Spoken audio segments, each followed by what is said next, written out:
3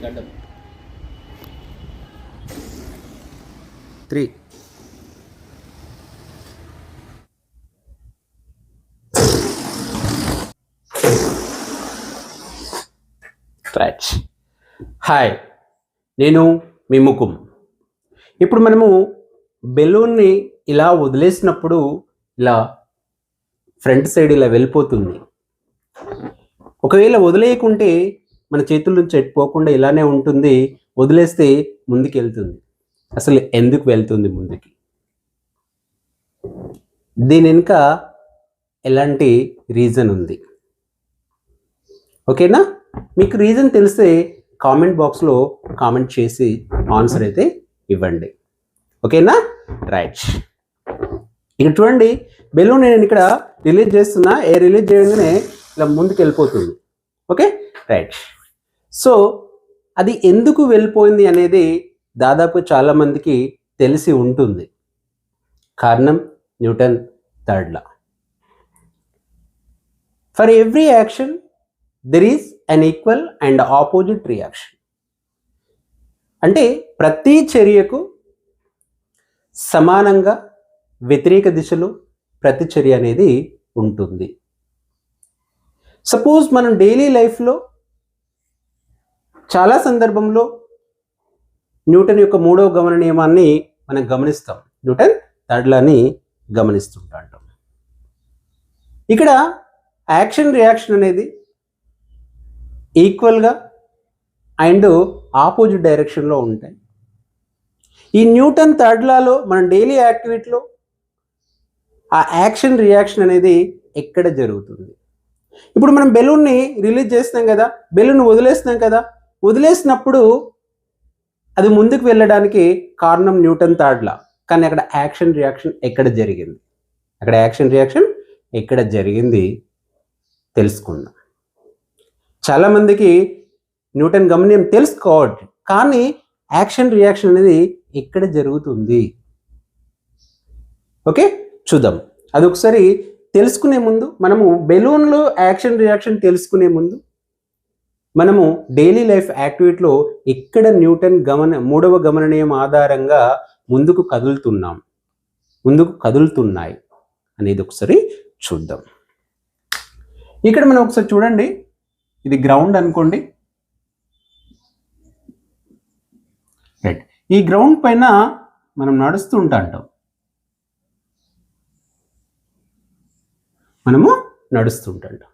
నడిచేటప్పుడు చూడండి, మనం గ్రౌండ్ని ఇలా పుష్ చేస్తుంటాం, ఇలా కిందికి పుష్ చేసి నడుస్తుంటాం. మీరు అబ్జర్వ్ చేయండి, మనము గ్రౌండ్ని కిందికి పుష్ చేస్తాం, అంటే ఫోర్స్ అప్లై చేస్తాం. గ్రౌండ్ పైన ఫోర్స్ అప్లై చేస్తాం. అదేవిధంగా గ్రౌండ్ కూడా మన మీద అంతే ఫోర్స్ అప్లై చేసి ముందుకు పుష్ చేస్తుంది. దానివల్ల మనం ముందుకు వెళ్ళడం జరుగుతుంది.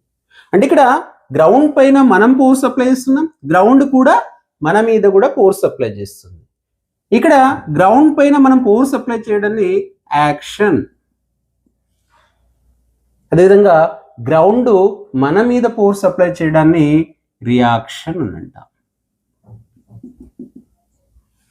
అంటే యాక్షన్ కింది వైపు, రియాక్షన్ పై వైపు, అప్ సైడ్ నడుస్తుంది. అంటే ఇక్కడ యాక్షన్ రియాక్షన్ అనేది ఆపోజిట్ డైరెక్షన్లో ఉన్నాయి, ఈక్వల్గా ఉన్నాయి. మీరు నడిచేటప్పుడు గమనించండి, మనము గ్రౌండ్ని మెల్లగా పుష్ చేస్తే అది గ్రౌండ్ కూడా మనని మెల్లగానే పుష్ చేస్తుంటాడు. మనం ఒకవేళ ఫాస్ట్గా అంటే ఎక్కువ ఫోర్స్ తోటి పుష్ చేయండి, మనం కూడా అంతే ఎక్కువ ఫోర్స్ తోటి గ్రౌండ్ పుష్ చేస్తుంటాం. మీరు రన్నింగ్ చేసేటప్పుడు గమనిస్తారు, మనం ఎక్కువ ఫోర్స్ అప్లై చేస్తాం, అప్పుడు మనం ఎక్కువ ఫోర్స్ తోటి ముందుకు వెళ్ళడం కూడా జరుగుతుంటుంది. తర్వాత ఇక్కడ మనం ఇంకొకటి చూడండి,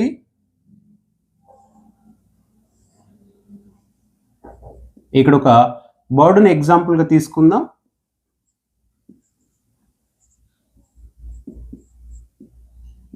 ఓకే, ఈ బర్డ్ మనము అది ఎగిరేటప్పుడు ఏం చేస్తుంది?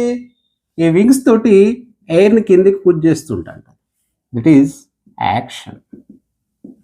ఇక్కడున్న ఎయిర్ కూడా ఏం చేస్తుంది? అప్ సైడ్ పుష్ చేస్తుంటుంది. So that is reaction. So ఈ యాక్షన్ అండ్ రియాక్షన్ ఆపోజిట్ డైరెక్షన్లో పనిచేయడం వలన ఈ బర్డ్ అనేది పైకి మూవ్ అవుతుంది, ఇక్కడున్న ఎయిర్ కిందికి వెళ్ళిపోతుంది. సో ఇక్కడ వెళ్ళడము అంటే రెండు ఆబ్జెక్టులు, యాక్షన్ రియాక్షన్ అనేది 2 ఆబ్జెక్ట్స్ ఉండాలి. ఒక ఆబ్జెక్టు ఇంకో ఆబ్జెక్ట్ మీద ఫోర్స్ అప్లై చేస్తే ఈ ఆబ్జెక్టు ఆ ఆబ్జెక్ట్ పైన కూడా అంతే ఫోర్స్ అప్లై చేస్తాయి. చేసేటప్పుడు ఆబ్జెక్ట్ అనేది ఒకదానికొకటి దూరంగా జరుగుతుంటాయి. జరిగేటప్పుడు దాని యొక్క మాస్ మీద కూడా డిపెండ్ అయి ఉంటుంది అది జరగడం అనేది, అంటే ఎంత స్పీడ్గా జరగడం అనేది. ఇక్కడ మనము మరి గ్రౌండ్ జరుగుతలేదు కదా, మనము కాల్ మాత్రమే ముందుకు జరుగుతుంది అంటే మనతో కంపేర్ చేసినప్పుడు ఎర్త్ యొక్క మాస్ అనేది చాలా ఎక్కువగా ఉంటుంది కాబట్టి మనము ముందుకు వెళ్తాము. ఆ ఎర్త్ అనేది అంతగా మూవ్ కాదు, ఎందుకంటే దాని మాస్ చాలా ఎక్కువ ఉంటుంది, దాన్ని కదిలించలేం కదా. Okay right. ఇంకా చూడండి, ఇక్కడ మనము బోట్లో ట్రావెల్ చేస్తుంటాం కదా, బోట్ ఎలా ముందుకు వెళ్తుంది. సో ఇక్కడ ఒక వ్యక్తి ఇక్కడ ఉన్నాడు అనుకుందాం. ఇతను ఏం చేస్తుంటాడు,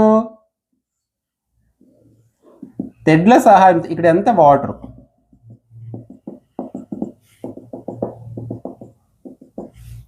తెడ్ల సహాయంతో అతను వాటర్ని వెనుక పుష్ చేస్తుంటాడు. అంటే ఈ డైరెక్షన్లో వాటర్ని పుష్ చేస్తాడు, ఇది యాక్షన్. అంతే ఫోర్స్ తోటి వాటర్ కూడా ఈ తెడ్లని ముందుకు నెడుతుంది. కాబట్టి మనము వాటర్ని వెనుకకు నెట్టడం వల్ల వాటర్ కూడా మనని ముందుకు నెడుతుంది, దాంతో మనం ముందుకు వెళ్ళిపోతుంటాం. ఓకేనా. అంటే ఇక్కడ యాక్షన్ రియాక్షన్ ఆపోజిట్ డైరెక్షన్లో మనం ఏం చేస్తున్నాం, ఇలా డైరెక్షన్లో ముందుకు వెళ్తుంటాం. ఇలా డైలీ లైఫ్లో చాలా ఎగ్జాంపుల్స్ ఉంటాయి. ఇప్పుడు మనం వాటర్లో పడవ నుంచి ఒడ్డుకు వచ్చేటప్పుడు చూడండి, మనము వెనుకకు పుష్ చేస్తే ముందుకు వస్తే పడవ అనేది వెనుకకు వెళ్ళడం అనేది జరుగుతుంది. సో మనం ఇక్కడ ఇంకెక్కడికి వద్దాం, ఇక్కడికి బెలూన్ కాడికి వచ్చేద్దాం. సపోజ్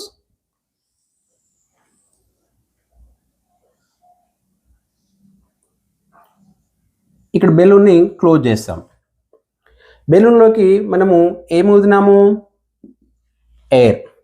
ఎయిర్ను ఊదినప్పుడు ఇక్కడ ఎయిర్ ఏం చేస్తుంది అంటే ఈ బెలూన్ పైన ఆల్ డైరెక్షన్లో ఫోర్స్ని అప్లై చేస్తుంది, ఆల్ డైరెక్షన్లో ఫోర్స్ని అప్లై చేస్తుంది. అంటే ఇక్కడ ఎయిర్ ఈ డైరెక్షన్లో ఫోర్స్ అప్లై చేస్తుంది, దిస్ ఈజ్ యాక్షన్. అదేవిధంగా బెలూన్ కూడా ఎయిర్ పైన అంతే ఫోర్స్ని అప్లై చేస్తుంది, దట్ ఈజ్ రియాక్షన్. కానీ మనం ఇక్కడ టై చేసినాం అంటే మనం కట్టినాం కదా, ఇది ముందు కదులుతలేదు. ఎందుకు కదులుతలేదు అంటే ఇక్కడ కూడా ఎయిర్ ఈ డైరెక్షన్లో ఫోర్స్ని అప్లై చేస్తుంది, అదేవిధంగా బెలూన్ కూడా ఎయిర్ పైన అంతే ఫోర్స్ అప్లై చేస్తుంది. ఈ రెండు ఫోర్స్లు అనేవి ఈక్వల్గా ఉంటాయి. అదేవిధంగా ఇక్కడ ఫోర్స్, ఇక్కడ ఫోర్స్, ఇక్కడ ఫోర్స్, ఇక్కడ ఫోర్స్, ఇక్కడ ఫోర్స్, అంటే ఆల్ డైరెక్షన్లో ఫోర్స్ అన్ని ఈ ఆపోజిట్ డైరెక్షన్లో ఈక్వల్గా ఉంటాయి. ఈక్వల్గా ఉన్నప్పుడు ఏమవుతుంది అంటే నెట్ ఫోర్స్ అనేది 0 అవుతుంది. ఎలా అవుతుంది ఒకసారి చూద్దాం. ఇక్కడ ఒక ఆబ్జెక్ట్ ఉంది అనుకుందాం, ఈ ఆబ్జెక్ట్ పైన 10 న్యూటన్స్ ఫోర్స్ అప్లై చేద్దాం. అప్పుడు ఏమవుతుంది, ఆబ్జెక్టు ఇట్ మూవ్ అవుతుంది, అంటే దీనిపైన నెట్ ఫోర్స్ అనేది ఏమవుతుంది 10 న్యూటన్స్ ఉంటుంది. కొన్ని సందర్భంలో ఆబ్జెక్టు ఇక్కడ ఉంది అనుకుందాం, ఇటువైపు మనము 10 న్యూటన్స్ ఫోర్స్ అప్లై చేద్దాం, ఈ ఆపోజిట్ డైరెక్షన్లో కూడా అంతే ఫోర్స్ని అప్లై చేద్దాం. ఇప్పుడు ఇక్కడ నెట్ ఫోర్స్ ఎంత ఉంటుంది, దీనికి ఇది ఆపోజిట్ డైరెక్షన్లో ఉండడం వలన 10 - 10 0. అంటే ఇక్కడ ఈ ఆబ్జెక్ట్ పైన నెట్ ఫోర్స్ అనేది 0 కాబట్టి ఆబ్జెక్టు రెస్ట్ పొజిషన్లో ఉంటుంది. ఒకవేళ ఆబ్జెక్టు యూనిఫామ్ మోషన్లో ఉంటే యూనిఫామ్, బట్ ఇక్కడ మనం రెస్ట్ అనుకున్నాం కాబట్టి ఆబ్జెక్టు రెస్ట్ పొజిషన్. అంటే ఇక్కడ ఆపోజిట్లో ఈక్వల్ ఫోర్స్ అప్లై చేసినప్పుడు ఈ ఆబ్జెక్ట్ పైన నెట్ ఫోర్స్ అనేది 0 ఉండడం వలన ఆబ్జెక్ట్ రెస్ట్ పొజిషన్. కానీ ఇక్కడ కూడా బెలూన్ పరిస్థితి అంతే, ఇక్కడ ఆల్ ఫోర్సెస్ అన్ని ఈక్వల్గా ఆపోజిట్ డైరెక్షన్లో ఉండడం వలన ఈ బెలూన్ పైన ఇక్కడ నెట్ ఫోర్స్ అనేది 0 ఉంటుంది. నెట్ ఫోర్స్ 0 అయినప్పుడు ఈ బెలూన్ మూవ్ కాదు. మరి ఎప్పుడు మూవ్ అవుతుంది, మనం ఎయిర్ని మనం ఇక్కడ రిలీజ్ చేసినప్పుడు బెలూన్ ముందుకు వెళ్ళిపోతుంది. ఎలా వెళ్ళిపోతుంది ఒకసారి చూద్దాం.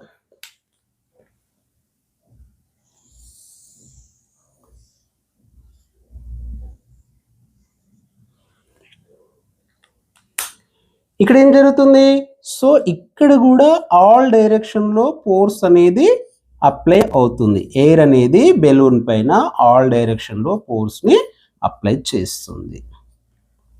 సేమ్. అయితే ఇక్కడ మనం అబ్జర్వ్ చేయండి, ఎయిర్ అనేది ఇక్కడ బెలూన్ పైన ఎయిర్ ఫోర్స్ అప్లై చేస్తుంది, అదేవిధంగా బెలూన్ కూడా ఎయిర్ పైన ఫోర్స్ అప్లై చేస్తుంది. ఇక్కడ కూడా ఎయిర్ బెలూన్ పైన ఫోర్స్ అప్లై చేస్తుంది, బెలూన్ కూడా ఎయిర్ పైన ఫోర్స్ అప్లై చేస్తుంది. ఇవి రెండు ఈక్వల్గా ఉండడం వల్ల ఈ డైరెక్షన్ అంటే వర్టికల్ డైరెక్షన్లో నెట్ ఫోర్స్ అనేది 0 ఉంటుంది. ఇక్కడ చూడండి, ఎయిర్ అనేది బెలూన్ మీద ఫోర్స్ అప్లై చేస్తుంది, బెలూన్ కూడా ఎయిర్ పైన ఫోర్స్ అప్లై చేస్తుంది. ఇక్కడ ఇది యాక్షన్, దీనికి ఆపోజిట్ డైరెక్షన్లో బెలూన్ అనేది రియాక్షన్ ఫోర్స్ని అప్లై చేస్తుంది. ఇక్కడ ఏం జరుగుతుందంటే యాక్షన్ రియాక్షన్ ఆపోజిట్ డైరెక్షన్లో ఉండడం వలన బెలూన్ అనేది ఈ డైరెక్షన్లో ముందుకెళ్తుంది, ఎయిర్ అనేది ఈ డైరెక్షన్లో ముందుకు వస్తుంది. ఎయిర్ ఈ డైరెక్షన్లో ముందుకు వచ్చినప్పుడు ఇక్కడ ఆపడానికి ఏం లేదు కాబట్టి ఎయిర్ ఈ డైరెక్షన్లో ఇలా వెళ్ళిపోతుంది, బెలూన్ అనేది ఈ డైరెక్షన్లో ముందుకు వెళ్ళిపోతుంది. కాబట్టి యాక్షన్ రియాక్షన్ అనేది బెలూన్లో ఈ ప్లేస్లో జరుగుతుంది. ఓకేనా? రైట్.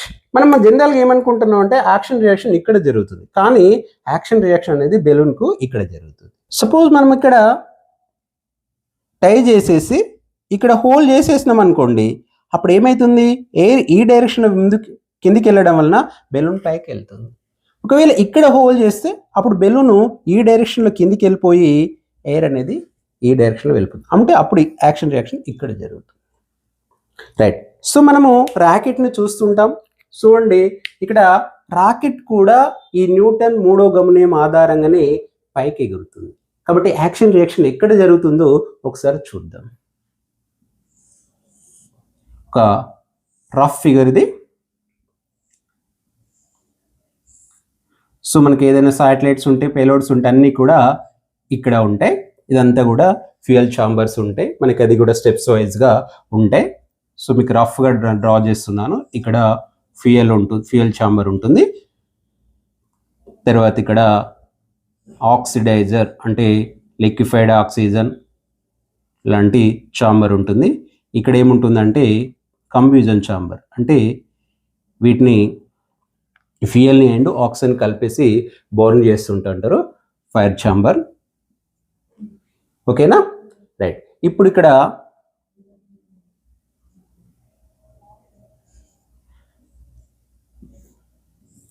ఏం జరుగుతుంది అనేది ఒకసారి గమనిద్దాం. ఇక్కడ ఈ ఫ్యూయల్ని ఆక్సిజన్ని కలిపి ఈ ఫైర్ ఛాంబర్లో మండిస్తారు. మండించినప్పుడు ఏమవుతుందంటే హాట్ ఎయిర్ రిలీజ్ అవుతుంది. హాట్ ఎయిర్ ఏమవుతుంది, ఎక్కువ ప్రెజర్ని క్రియేట్ చేస్తుంది. ఎక్కువ ప్రెజర్ని, హై ప్రెజర్ని క్రియేట్ చేయడం వలన ఈ హై ప్రెజర్ అనేది ఈ రాకెట్ పైన ఫోర్స్ అప్లై, అంటే ఈ రాకెట్ ఆల్ డైరెక్షన్లో ఫోర్స్ని అప్లై చేస్తుంది. సేమ్ ఇక్కడ మనం బెలూన్లో ఎట్లయితే చూస్తున్నామో ఆల్ డైరెక్షన్లో ఫోర్స్ని అప్లై చేస్తుంది. చేసినప్పుడు ఇక్కడ హాట్ ఎయిర్ అనేది ఈ అప్ సైడ్ డైరెక్షన్లో యాక్షన్ ఫోర్స్ని అప్లై చేస్తుంది, అంటే ఫోర్స్ని అప్లై చేస్తుంది కాబట్టి దట్ ఈస్ యాక్షన్. అదేవిధంగా ర్యాకెట్ కూడా ఎయిర్ పైన అంతే ఫోర్స్ని కింది వైపు అప్లై చేస్తుంది, దట్ ఈజ్ రియాక్షన్. అంటే ఇక్కడ యాక్షన్ పై వైపు ఉంటుంది, రియాక్షన్ అనేది కింది వైపు. రియాక్షన్ ఇక్కడ ఎవరు అప్లై చేస్తున్నారు, ర్యాకెట్.